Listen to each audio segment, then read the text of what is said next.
few years back, uh, my watchmaker, and of all places, he found it on eBay.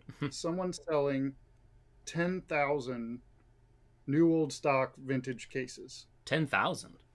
10,000. Wow. And he came to me and he's like, "Oh, well, we should just buy it, you know." And I was kind of like, "Well, let's hold up. Let's see. Let's get a gross or examples of what they've got, and let's determine, can we use them? Can we put a modern movement in them? Like, are they viable?" And as you would imagine, many of them were like 32 millimeter men's watches that just isn't going to meet the market demand. But there were a few that we really liked. The first one was a case from the 1950s. And that one was like factory wrapped. I mean, it still had the wrapping from when it was made in Switzerland in 1950. So, Nice. like, all the polishing, everything on it, they look like new watches. And we turned those into our Ladies Union Terminal watch, which are available on the website now. But we also, along with that, got these, which is a 70s,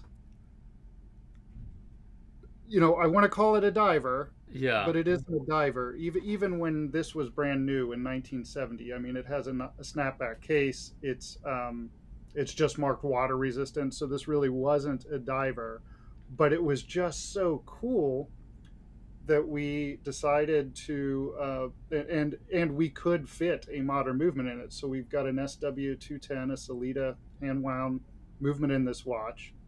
Um, we fitted it with a new crystal that actually matched what the original crystal looked like.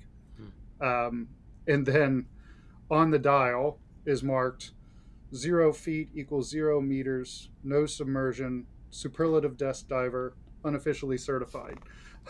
Because we knew we couldn't make it water resistant. Yeah. We thought we'd have real fun with this one and, just kind of tell what it is right on the dial. And we call it the desk diver.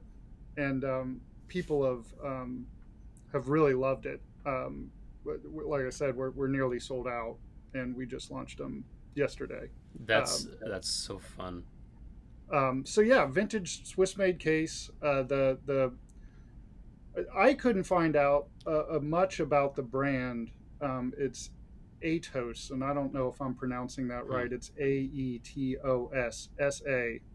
Was who manufactured this case. Sure. Um, Probably one of many Swiss brands that fell during the quartz crisis. Who knows, some smaller brand, but leave it up to the watch community, right? So we post about this thing, and I spent uh, Thursday night chatting with a watchmaker from Canada that reached out to me, who had all this information on the brand that I had no idea about. And apparently, at one point, this brand was owned or passed around uh, with the likes of like Hamilton and Longines and Tissot. Really? Like they had a relationship somehow, maybe as just a case supplier.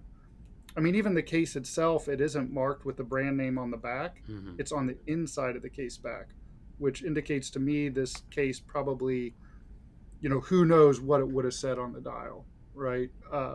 Who knows what this was actually ever made for. And we had no idea what the dials in hand would have looked like, right? We never saw an original example. We just had the cases. So it was really fun kind of trying to match the 70s funk with this thing, with the dial, and then adding the kind of humorous text to it, Hmm. because it truly is not water resistant. I mean, this you would Yeah. have to treat like a vintage watch, even though it's got modern guts in it.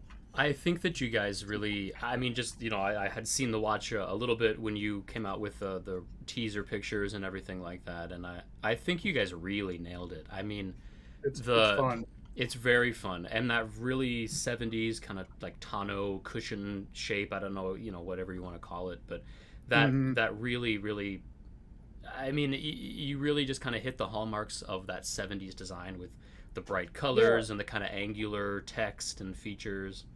and it's fun because it has all these vintage cues, right? Like it's a tension fit bidirectional bezel. Mm-hmm. Um, the crown guards you would call eagle beak in the Yep. Rolex parlance. It's just it's got all this cool vintage 70s look about it, and it's thin as can be. I mean, you've got a thick acrylic crystal on this thing, and it's only 10.9 millimeters thick. You take away that acrylic crystal, this case is Yeah. probably like 8 millimeters. So it's really a nice wearing, cool watch that, just so long as you don't jump in a pool with it